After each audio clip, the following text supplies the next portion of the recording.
২০ বছরেও সংস্কার হয়নি নাগেশ্বরী নেওয়াশী ফুলবাড়ি সড়ক। খালখন্দে ভরা সড়কে চরম দুর্ভোগে লাখো মানুষ। এস এ লিমনের পাঠানো তথ্যচিত্রে দেখুন বিস্তারিত। কুড়িগ্রামের নাগেশ্বরী বাস স্ট্যান্ড থেকে নেওয়াশী হয়ে ফুলবাড়ি উপজেলা সদরের যাতায়াতের গুরুত্বপূর্ণ সড়কটি দীর্ঘ প্রায় ২ দশক ধরে বেহাল অবস্থায় পড়ে রয়েছে। একসময়ের পিচঢালায় এই সড়ক এখন বড় বড় গর্ত, ভাঙাচোরা অংশ ও খালখন্দে পরিণত হয়ে এলাকাবাসীর জন্য এক মরণ ফাঁদে রূপ নিয়েছে। প্রতিদিন হাজারো মানুষ জীবনের ঝুঁকি নিয়ে এই সড়ক দিয়ে চলাচল করছে।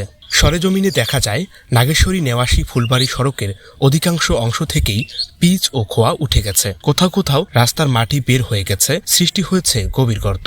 শুষ্ক মৌসুমে ধুলাবালির কারণে পথচারী ও যানবাহনের যাত্রীদের দুর্ভোগ চরম আকারে ধারণ করে। অন্যদিকে সামান্য বৃষ্টিতেই শহরের বিভিন্ন স্থানে পানি জমে কাদায় একাকার হয়ে যায় পুরো রাস্তা, ফলে যান চলাচল প্রায় অচল হয়ে পড়ে। স্থানীয় বাসিন্দা ও ব্যবসায়ীরা জানান, প্রায় ২০ বছর আগে নামমাত্র কিছু সংস্কার কাজ করা হয়েছিল, এরপর আর কোনো কার্যক্রম বা উন্নয়ন করা হয়নি। দীর্ঘদিন ধরে সড়কটির এমন করুণ অবস্থার কারণে শিক্ষার্থী, রোগী, ব্যবসায়ী সহ সাধারণ মানুষদেরকে প্রতিনিয়তই চরম দুর্ভোগ পোহাতে হচ্ছে। এলাকাবাসীর অভিযোগ, গুরুত্বপূর্ণ এই সড়কটি সংস্কারের দাবি দীর্ঘদিনের হলেও সংশ্লিষ্ট কর্তৃপক্ষের কার্যকর কোনো পদক্ষেপ চোখে পড়েনি। দ্রুত সড়কটির সংস্কার না হলে ভবিষ্যতে আরও বড় ধরনের দুর্ভোগের আশঙ্কা করছেন তারা। সাধারণ জনগণের দাবি, বাংলাদেশ সরকার ও জনাব তারেক রহমান যেন দ্রুত এই সড়কের সংস্কার কাজ বাস্তবায়নের উদ্যোগ নেন। হৃদয় হাসান, ডেস্ক রিপোর্ট, প্রথম টিভি।